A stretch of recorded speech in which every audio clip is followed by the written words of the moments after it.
मुछ तय से शर्म मोला बलाए, हाथ में दिल बना के नाम ल मोरे लिखाए।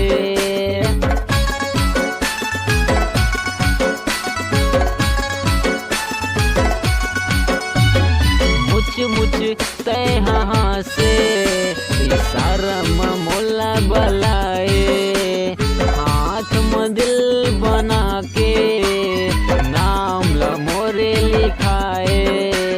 सच्चा हवे गोच के प्यार हा, मैया मोला नहीं करस का दीवानी, मैया मोला नहीं करस का, मैया मोला नहीं करस का दीवानी।